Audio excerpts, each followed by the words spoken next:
ವಿರೋಧ ಪಕ್ಷ ಬಿಜೆಪಿಯವರದ್ದು ಬಂದ್ಗೆ ಸಂಪೂರ್ಣ ಬೆಂಬಲ. ಮುಖ್ಯಮಂತ್ರಿಗಳ ಮನವಿ ಮಾಡಿಕೊಳ್ತಾ ಇದ್ದಾರೆ, ಬಂದ್ ಮಾಡಬೇಡಿ, ಕಾವೇರಿ ನೀರನ್ನು ಕರ್ನಾಟಕದಲ್ಲಿ ಉಳಿಸಿಕೊಳ್ಳೋದಕ್ಕೆ ಏನೇನು ಪ್ರಯತ್ನ ಮಾಡಬೇಕು ರಾಜ್ಯ ಸರ್ಕಾರ ಎಲ್ಲವನ್ನೂ ಮಾಡ್ತಾ ಇದೆ ಅಂತ ಬಿಜೆಪಿ ನಾಯಕರು ಮತ್ತು ಮುಖ್ಯಮಂತ್ರಿಗಳು ಮಾತಾಡಿದ್ದು. ಎರಡು ಕೇಳಿಸ್ಕೊಳ್ಳಿ. ನೀರು ಉಳಿಯೋಗೋಸ್ಕರ ಕಾವೇರಿ ಮಡಿಲು ಬರಿದಾಗಬಾರ್ದು, ಕಾವೇರಿ ತಾಯಿಯ ಶಾಪ ತಟ್ಟಬಾರ್ದು. ಆ ದೃಷ್ಟಿಯಿಂದ ನಾವು ಯಾರೇ ಈ ಸರ್ಕಾರದ ವಿರುದ್ಧ ಹೋರಾಟ ಮಾಡಿದ್ರೆ, ನೀರಿಗಾಗಿ ಹೋರಾಟ ಮಾಡಿದ್ರೆ ನಾವೆಲ್ಲರೂ ಕೂಡ ಅವ್ರಿಗೆ ಬೆಂಬಲವಾಗಿ ನಿಲ್ತೀರಿ. ಈ ಮನೆಯಾಳ ಕಾಂಗ್ರೆಸ್ ಅವ್ರು ಬಂದ್ರೇ ಈ ಪ್ರಾಬ್ಲಮ್. ಅವಾಗೆ ಬಿಡಕ್ಕೆ ರೆಡಿ ಮಾಡ್ಕೊಂಡಿದ್ದಾರೆ. ಸೋಮವಾರ ಮಂಗಳವಾರ ನೀರು ಬಿಡಕ್ಕೆ ಅವಾಗೆ ರೆಡಿ ಮಾಡ್ಕೊಂಡಿದ್ದಾರೆ. ನೀರು ಬಿಟ್ಟೇ ಬಿಡ್ತಾರೆ. ಹಂಗೆ ಮ್ಯಾಚ್ ಫಿಕ್ಸಿಂಗ್ ಮಾಡ್ಕೊಂಡಿದ್ದಾರೆ. ಯಾರು? ತಮಿಳುನಾಡು ಸಿಎಂ ಜೊತೆ ಡಿ.ಕೆ. ಶಿವಕುಮಾರ್ ಅವರು ಮ್ಯಾಚ್ ಫಿಕ್ಸಿಂಗ್ ಮಾಡಿದ್ದಾರೆ. ಇದಕ್ಕೆ ಮೇನ್ ಸೂತ್ರಧಾರ ರಾಹುಲ್ ಗಾಂಧಿ ಹೇಳಿದ್ದಾರೆ, ನೋಡಪ್ಪ ಅದು ನಮ್ಮ ಸರ್ಕಾರ, ಗ್ಯಾರಂಟಿ ಬ್ಲಾಕ್ ಮೈಲ್ ಮಾಡ್ತಾ ಇದ್ದಾರೆ. ರಾಹುಲ್ ಗಾಂಧಿನ ಇವಾಗ ಡಿ.ಕೆ. ಶಿವಕುಮಾರ್ನ ಬ್ಲಾಕ್ ಮೈಲ್ ರಾಹುಲ್ ಗಾಂಧಿ ಮಾಡ್ತಾ ಇದ್ದಾರೆ. ಈ ಬಂದಿಂದ ನಿಮ್ಗೆ ಯಾವ ಪರಿಹಾರ ಕೂಡ ಸಿಕ್ಕುದಿಲ್ಲ. ಇದೆಲ್ಲ ಅವಶ್ಯಕತೆ ಇಲ್ಲ. ನಾವೇ ನಿಮ್ಮ ಪರ ಇದೆ, ದಯವಿಟ್ಟು ಬಂದು ಇವೆಲ್ಲ ವಿಚಾರವನ್ನ ಕೈ ಬಿಡಬೇಕು ಅಂತ ಹೇಳಿ ಮನವಿ ಮಾಡ್ಕೊಳ್ತಾ ಇದ್ದೀನಿ. ಯಾರೇ ರೈತರ ಪರವಾದ ಹೋರಾಟಕ್ಕೆ, ನೀರಿನ ಹಕ್ಕಿಗಾಗಿ ಹೋರಾಟ ಮಾಡಿದ್ರೆ ಅವ್ರ ಜೊತೆ ಕೈ ಜೋಡಿಸ್ತೇವೆ. ತಮಿಳುನಾಡು ಮುಖ್ಯಮಂತ್ರಿಗಳು ಬರ್ತಿದ್ದಾರೆ. ಇದೆಲ್ಲವೂ ಕೂಡ ಅವರ ಸಿನಿಮಾ ಸ್ಟೈಲ್, ಅವ್ರದ್ದು ಸಿನಿಮಾ ಬೇರೆ, ಬಹುತೇಕ ಅದರ ಪ್ರಮೋಷನ್ಗೆ ಬರ್ತಾ ಇರೋದು ಅವರು. ಆದ್ರಿಂದ ಇಂಥ ಒಪ್ಪಂದದ ಚಕ್ಕಂದಗಳನ್ನೆಲ್ಲ ನಾವು ಒಪ್ಪೋದಿಲ್ಲ.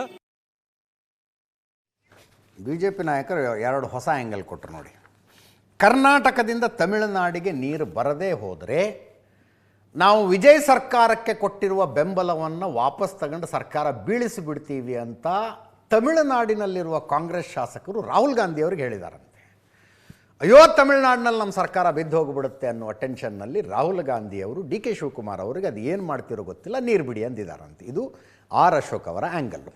ಇನ್ನು 3ನೇ ತಾರೀಕು ವಿಜಯ್ ಒಂದು ಭೇಟಿಗೆ ಅಂತ ಬೆಂಗಳೂರಿಗೆ ಬರೋದಾಗಿತ್ತು. ಅದು ಪತ್ರ ಬರೆದಿದ್ರು ಅಂತ ಕೆಲವರು ಹೇಳ್ತಾರೆ, ಇಲ್ಲ ಟೆಲಿಫೋನಿಕ್ ಕಾನ್ವರ್ಸೇಷನ್ ಅಂತ ಮತ್ತು ಕೆಲವರು ಹೇಳ್ತಾರೆ.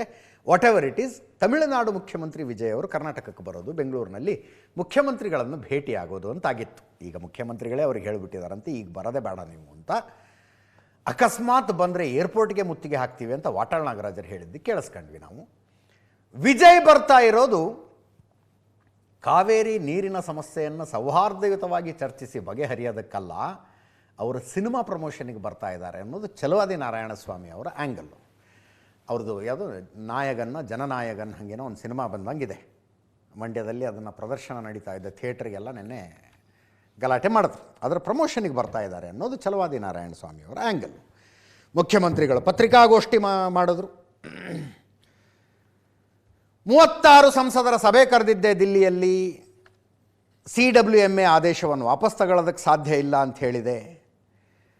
ಪ್ರತಿಭಟನೆ ಮಾಡ್ತೀನಿ ಅಂತ ಕನ್ನಡ ಪರ ಸಂಘಟನೆಗಳವರು ಹೇಳ್ತಾ ಇದ್ದಾರೆ. ಪ್ರತಿಭಟನೆ ಮಾಡೋ ಹಕ್ಕು ಎಲ್ರಿಗೂ ಇದೆ, ಆದರೆ ಬಂದೆಲ್ಲ ಮಾಡೋದಕ್ಕೆ ಹೋಗಬೇಡಿ. ನಮ್ಮ ಕೇಂದ್ರ ಸಚಿವರು ಸಕಾರಾತ್ಮಕವಾಗಿ ಸ್ಪಂದಿಸಿದ್ದಾರೆ, ಆದ್ದರಿಂದ ನಾನು ಅದರ ಬಗ್ಗೆ ಮಾತನಾಡೋದಕ್ಕೆ ಹೋಗಲ್ಲ.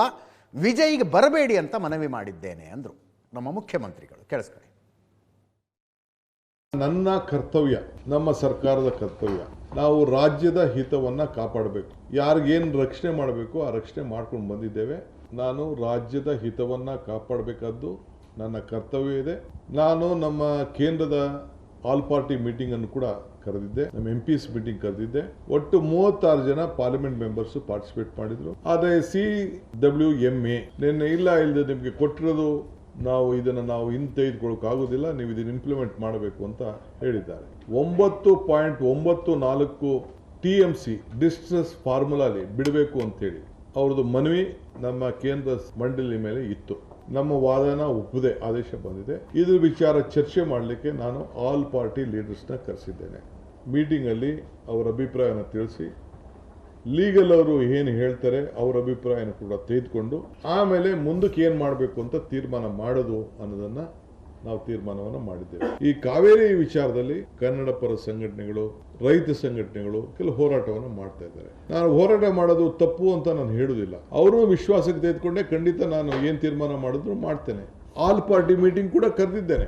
ಅವ್ರು ತೀರ್ಮಾನ ಮಾಡದೆ ನಾನು ಯಾವ ತೀರ್ಮಾನ ಕೂಡ ನಾನು ಮಾಡೋದಿಲ್ಲ. ಆ ಥರದ ತೀರ್ಮಾನ ಯಾವುದು ಕೂಡ ಮಾಡೋದಿಲ್ಲ. ಡೆಲ್ಲಿ ಲೀಗಲ್ ಟೀಮ್, ನಮ್ಮ ಅಡ್ವೊಕೇಟ್ ಜನರಲ್ ಅವರ ಸಲಹೆ ಮತ್ತು ನಮ್ಮ ಆಲ್ ಫಾರ್ಮರ್ ಚೀಫ್ ಮಿನಿಸ್ಟರ್ಸ್ ಮತ್ತು ಅಪೋಸಿಷನ್ ಲೀಡರ್ಸ್ ಅವ್ರ ವಿಶ್ವಾಸಕ್ಕೆ ತೆಗೆದುಕೊಳ್ಳದೆ ನಾನು ಯಾವ ತೀರ್ಮಾನನೂ ಮಾಡೋದಿಲ್ಲ. ಈಗ ಹೊಸ ಚೀಫ್ ಮಿನಿಸ್ಟರ್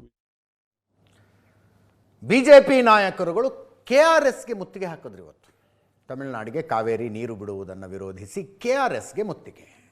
ಸ್ವತಃ ಯಡಿಯೂರಪ್ಪನವರು ಭಾಗವಹಿಸಿದ್ರು, ವಿಜಯೇಂದ್ರ ಅವರಿದ್ದರು, ಆರ್ ಅಶೋಕು, ಚಲವಾದಿ ನಾರಾಯಣ ಸ್ವಾಮಿ, CT ರವಿ, ಸುಮಲತಾ ಅವರು ಬಂದಿದ್ದರು. ಅನೇಕ ನಾಯಕರುಗಳು ಯಾರ್ಯಾರು ಏನೇನು ಮಾತಾಡಿದ್ರು ಕೇಳಿಸ್ಕೊಳ್ಳಿ. ಈ ರಾಜ್ಯದ ಮುಖ್ಯಮಂತ್ರಿಗೆ ಕರ್ನಾಟಕ ರಾಜ್ಯದ ಹಿತ ಮುಖ್ಯ ಅಲ್ಲ. ಒಂದು ಹನಿ ನೀರನ್ನ ತಮಿಳುನಾಡಿಗೆ ಬಿಡಲ್ಲ. ಅಗತ್ಯ ಬಿದ್ದರೆ ನಾನು ಮುಖ್ಯಮಂತ್ರಿ ಸ್ಥಾನಕ್ಕೆ ರಾಜೀನಾಮೆ ಕೊಡ್ತೇನೆ, ರಾಜ್ಯದ ರೈತರ ಹಿತದೃಷ್ಟಿಯಿಂದ ಅಂತ ಹೇಳಬೇಕಾಗಿತ್ತು. ದೆಹಲಿನಲ್ಲಿ ರಾಹುಲ್ ಗಾಂಧಿ ಮನೆ ಬಾಗಿಲು ಕಾಯ್ಕೊಂಡು ಕೂತಿರುವಂತ ಈ ಲಜ್ಜೆಗೆಟ್ಟ ಕಾಂಗ್ರೆಸ್ ಮುಖಂಡರಿಗೆ ಎಷ್ಟು ಬಾರಿ ಧಿಕ್ಕಾರ ಹೇಳಿದ್ರು ಕಡಿಮೆ ಆಗುತ್ತೆ. ಬನ್ನಿ ಮುಖ್ಯಮಂತ್ರಿಗಳೇ, ನಿಮ್ಮ ತಮಿಳುನಾಡಿನ ಮುಖ್ಯಮಂತ್ರಿ ಬರ್ತಾರಲ್ಲ, ಅವ್ರನ್ನ ಇಲ್ಲಿ ಕರ್ಕೊಂಡು ಬನ್ನಿ. ಈ ಜಲಾಶಯ ಸಂಪೂರ್ಣ ಬತ್ತೋಗಿದೆ. ಜನಹಿತವನ್ನ ಮರೆತು ರಾಜಕೀಯ ದೊಂಬರಾಟದಲ್ಲಿ ತೊಡಗಿರುವಂತ ಈ ರಾಜ್ಯಕ್ಕೆ ಮುಖ್ಯಮಂತ್ರಿ DK ಶಿವಕುಮಾರ್ ಅವರಿಗೆ ಧಿಕ್ಕಾರ ಧಿಕ್ಕಾರ ಧಿಕ್ಕಾರ ಅಂತ ಹೇಳಬೇಕಾಗುತ್ತೆ.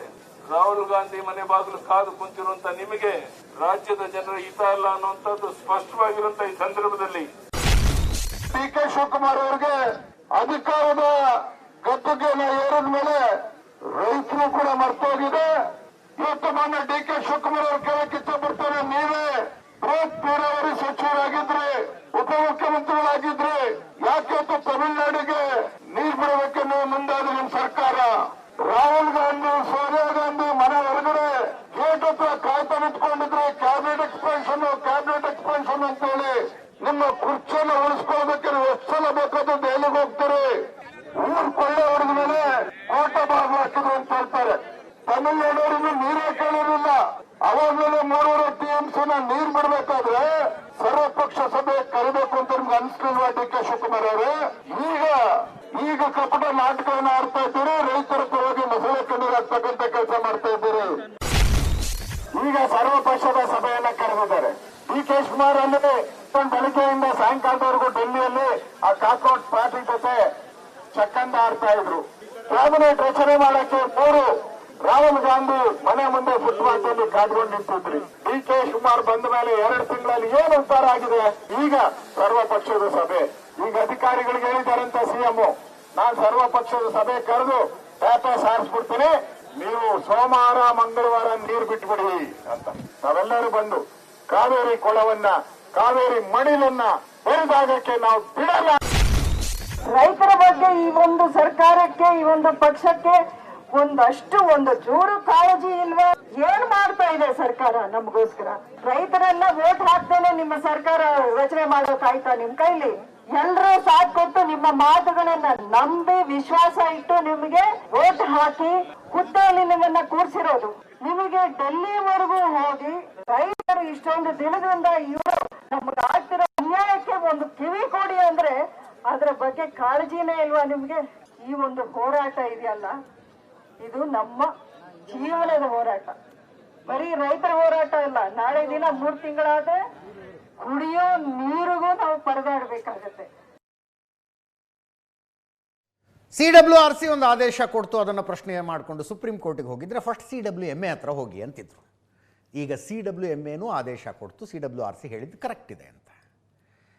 ಈಗ ಸುಪ್ರೀಂ ಕೋರ್ಟಿಗೆ ಹೋಗುವುದಕ್ಕೆ, ಮೇಲ್ಮನವಿ ಸಲ್ಲಿಸೋದಕ್ಕೆ ಸರಿಯಾದ ಟೈಮ್ ಅಂತ ಅನ್ನಿಸ್ತು. ಚರ್ಚೆಗಳು ನಡೆದು ಮತ್ತ್ಯಾಕೆ ತಡ? ಇಲ್ಲ, ಭಾನುವಾರ ಸರ್ವಪಕ್ಷಗಳ ಸಭೆಯಲ್ಲಿ ಎಲ್ಲ ಪಕ್ಷಗಳ ನಾಯಕರು ಏನು ಹೇಳ್ತಾರೋ ನೋಡ್ಕೊಂಡು ತೀರ್ಮಾನ ಮಾಡೋಣ ಅನ್ನೋ ಮೂಡ್ನಲ್ಲಿದ್ದಾರೆ. ಇದು ಕರ್ನಾಟಕ ಕಾನೂನು ಹೋರಾಟದಲ್ಲಿ ತೋರಿಸಿದ ವಿಳಂಬ ನೀತಿಯ ಹಂಗನ್ಸುತ್ತೆ ಮೇಲ್ನೋಟಕ್ಕೆ. ಆದರೆ ಈ ಹಿಂದಿನ ಟ್ರ್ಯಾಕ್ ರೆಕಾರ್ಡ್ ನೋಡಿದ್ರೆ ಸುಪ್ರೀಂ ಕೋರ್ಟ್ನಲ್ಲೂ ರಿಲೀಫ್ ಸಿಗುತ್ತೆ ಅನ್ನುವ ಗ್ಯಾರಂಟಿ ಇಲ್ಲ. ಸುಪ್ರೀಂ ಕೋರ್ಟ್ಗೆ ಅರ್ಜೆಂಟಾಗಿ ಹಿಯರ್ ಮಾಡಿ ಈ ಮ್ಯಾಟರ್ನ ಅಂತ ಹೋದರೂ ಕೂಡ ಈ ಹಿಂದಿನ ಟ್ರ್ಯಾಕ್ ರೆಕಾರ್ಡ್ ನೋಡಿದ್ರೆ ಫಸ್ಟು CWMA ಕೊಟ್ಟಿರುವ ಜಡ್ಜ್ಮೆಂಟನ್ನು ಕಂಪ್ಲೈ ಮಾಡಿ ನಮ್ಮ ಹತ್ರ ಬನ್ನಿ ಅಂತಾರೆ ಅವರು. ಫಸ್ಟ್ ನೀವು ನೀರು ಬಿಡಕ್ಕೆ ಸ್ಟಾರ್ಟ್ ಮಾಡಿ, 3,500 ಕ್ಯೂಸೆಕ್ಸ್ ಪರ್ ಡೇ ಬಿಡಕ್ಕೆ ಸ್ಟಾರ್ಟ್ ಮಾಡಿ ಫಸ್ಟು, ಆಮೇಲೆ ಬನ್ನಿ ನಮ್ಮ ಹತ್ರ ಅಂತಾರೆ. ಆಮೇಲೆ ನಿಮ್ಮ ಕಷ್ಟ ಸುಖ ಮಾತಾಡಿ ಅಂತಾರೆ. ಆ ಕಾರಣಕ್ಕಾಗಿ ಮೇಲ್ಮನವಿಯನ್ನು ತಡ ಮಾಡಲಾಗಿದೆ. ಆಯ್ತಪ್ಪ, ನಾವು ನೀರು ಬಿಡೋದಿಲ್ಲ, ಸುಪ್ರೀಂ ಕೋರ್ಟಿಗೆ ಮೇಲ್ಮನವಿನೂ ಹೋಗೋದಿಲ್ಲ, ಬೆಸ್ಟ್ ಅಲ್ಲ ಅಂತ ಅನಿಸುತ್ತೆ. ನಾವು ಹೋಗದೆ ಹೋದರೆ ತಮಿಳುನಾಡಿನವ್ರು ಸುಮ್ಮನೆ ಇರ್ತಾರ? CWMA ಕೊಟ್ಟಿರುವ ಜಡ್ಜ್ಮೆಂಟನ್ನು ಕರ್ನಾಟಕ ಪಾಲನೆ ಮಾಡ್ತಾ ಇಲ್ಲ, ಅವರಿಗೆ ಪಾಲನೆ ಮಾಡೋದಕ್ಕೆ ಹೇಳಿ ಅಂತ ತಮಿಳುನಾಡಿನವರು ಹೋಗ್ತಾರೆ ಸುಪ್ರೀಂ ಕೋರ್ಟ್ಗೆ. ಫಸ್ಟ್ ಮೂವರ್ ಅಡ್ವಾಂಟೇಜ್ ಅಂತ ಇರುತ್ತಂತೆ ಕೋರ್ಟ್ನಲ್ಲಿ. ಯಾರು ಮೊದಲಿಗೆ ಅಪ್ಲಿಕೇಶನ್ ತಗೊಂಡು ಬಂದ್ರಲ್ಲ, ನ್ಯಾಚುರಲಿ ಅವ್ರಿಗೊಂದು ಅಪ್ಪರ್ ಹ್ಯಾಂಡ್ ಇರುತ್ತಂತೆ. ಆ ಅಪ್ಪರ್ ಹ್ಯಾಂಡ್ ಕರ್ನಾಟಕ ತಗೋಬೇಕಾ?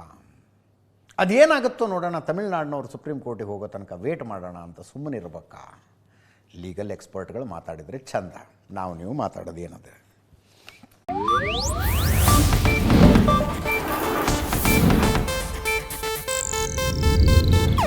ಇದು ಏಷ್ಯಾನೆಟ್ ನ್ಯೂಸ್ ನೆಟ್ವರ್ಕ್ ಪ್ರಸ್ತುತಿ.